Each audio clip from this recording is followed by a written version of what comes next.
Farmers are majority conservative, it's safe to say. Many voted for Donald Trump. Many still support him. But they've been quietly grumbling about Trump's tariffs. The American Farm Bureau says crop farmers lost $35 billion last year.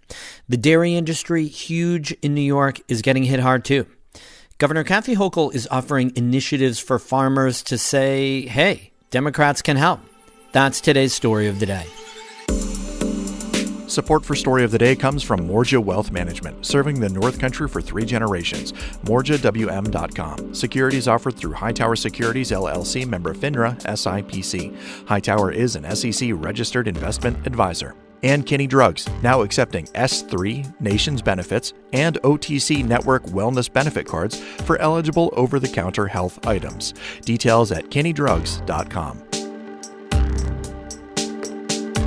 Hey, I'm David Sommerstein. It's Tuesday, February 10th. First up, the North Star Health Alliance filed for bankruptcy today for itself and 3 of its affiliates, Carthage Area Hospital, Claxton Hepburn Medical Center in Ogdensburg, and Meadowbrook Terrace, an assisted living facility in Carthage.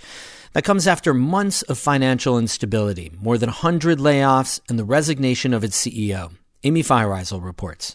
In a press release, North Star wrote its decision to file for Chapter 11 bankruptcy was a difficult but necessary action to allow them to stabilize their finances and continue providing care. State Assemblyman Scott Gray represents large portions of St. Lawrence and Jefferson counties. He says this is a really disappointing development. To say angry, it would be an understatement right now. Gray says the New York State Department of Health knew about North Star's precarious financial situation and hasn't acted with urgency to help right the ship or release emergency funding. The state knew how dire this situation was. There is no excuse, and you can say part of it's the responsibility of the management. Yes, that may be true, but we cleared the way for that 3 weeks ago.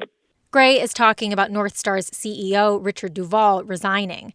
That came after North Star failed to provide information about how it had used previous state funds, including 2024 audit statements, salary information, and intercompany transfers.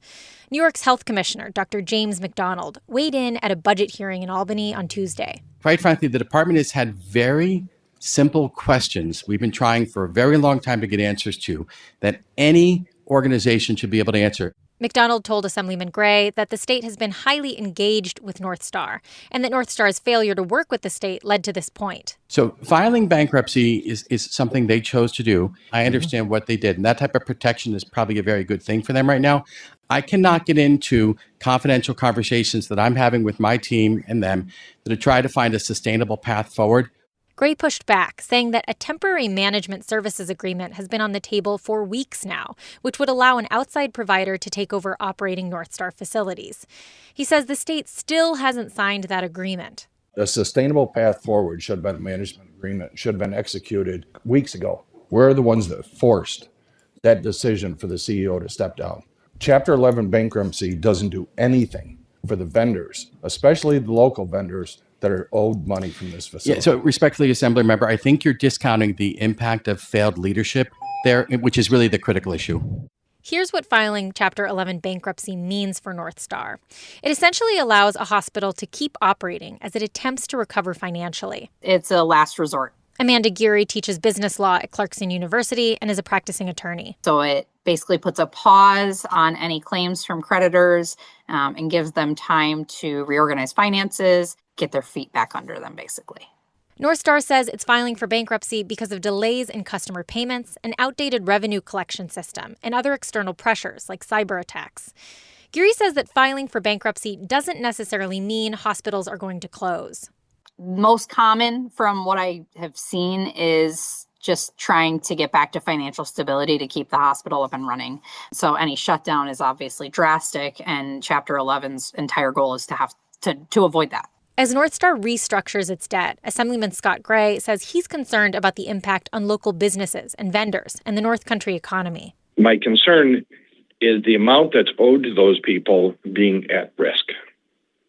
We don't need to complicate the whole situation of the financial condition of this facility and then spread it out like a spider's web in the community and impact all these other businesses. In its press release, North Star said its hospitals and other facilities will continue to operate normally, with employees continuing to receive their pay and benefits.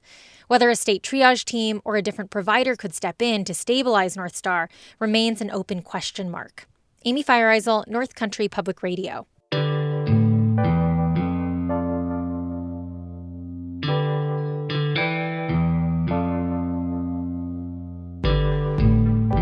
Governor Kathy Hochul has proposed several initiatives aimed at assisting the state's farmers, including another round of funding to help modernize dairy farms and millions of dollars in tariff relief. Samuel King with the New York Public News Network reports farmers welcome the relief, but some lawmakers have questioned about how it'll be distributed. The past meets the present at A. Ooms & Sons Dairy Farm in Columbia County, just an hour from the state capital in Albany. Eric Ooms says when he was younger, he had to milk cows by hand, but no more. He shows me a large robotic milker that works while a cow has a snack. And now the grain bucket's going to move out of the way, and that's her cue to leave. As we go to a large barn where cows are kept, more tech. What's this machine coming at us now? That's another robot. It's just pushing the feed in, because as you can see, it went down this side, and it pushes the feed closer. It goes once an hour on the hour. Says technology like these robots helps keep the family business going. I work here with my two brothers are partners in this business. And my father, still at 93, still does some of the book work, and he's still engaged. And what it has allowed for us is to have flexibility. We don't need as much labor because we have technology to help with that, which that's what society's doing, and that's a good thing. Under Governor Kathy Hochul's budget proposal, other farms would get the chance to upgrade their technology as well. She's proposing another $15 million for a dairy farm modernization program. She also wants to extend tax credits for another 5 years to offset some costs for farmers to make investments on their farms. It's something says has been vital to help take advantage of the industry's growth in recent years across New York State. For our family, it's been a very pleasant surprise, and it definitely encourages farmers to invest and stay in New York and produce in New York. There's no question about that. Is also interested in another part of the governor's package, $30 million in tariff relief. Hochul says she's heard from farmers across the state about the impact tariffs have had on their bottom line. Their costs have gone up and their marketplace shrank. Agriculture Commissioner Richard Ball, himself a farmer, had few specifics for lawmakers at the recent budget hearing. The size of these payments could depend on the weight. 100 weights around dairy farms, sales crops. The idea of larger operations may have suffered more than others. But I think the point is we're dealing, kind of with a real-time chaotic federal government that's already proven to be uncertain in this regard. Says the impact of tariffs on his family's farm remains hard to quantify.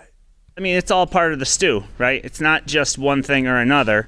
Tariffs, I as a dairy farmer, I can't quantify the tariff impacts. I will say we're more exposed than ever because we export about 17% of our domestic dairy product, whereas when I was 20, we were exporting 5 or 6%. So we're exporting so much more in the world market, markets like certainty. Republicans, like Senate Minority Leader Rob Ort, are skeptical. He says Hochul is trying to have it both ways. The tariffs can't be destroying the economy. At the same time, she has billions of more revenue than she was counting on because of Trump's economy. It's politics. Hochul fired back at a Tuesday news conference. If you want to be doing the political calculation, clearly these are not areas that tend to vote Democrat where there's farms. So let's just put that out there. My only interest is knowing that they have been hit hard by the Trump tariffs. Back on the Ooms farm, the clamor of political debate is replaced by the hum of machines and contented cows. And it's as exciting a time to be a dairy farmer, even though it's colder than the surface of Mars today. I think it's a great time to be invested in the dairy industry. Lawmakers like Senate Majority Leader Andrea Stewart-Cousins say they are supportive of relief, but it remains unclear how much of the governor's proposal makes it through the budget process. In Albany, I'm Samuel King for the New York Public News Network. We have more news all the time on our website, ncpr.org. Music today by Christopher Watts and Danny Thomas, both of Canton. I'm David Summerstein, North Country Public Radio.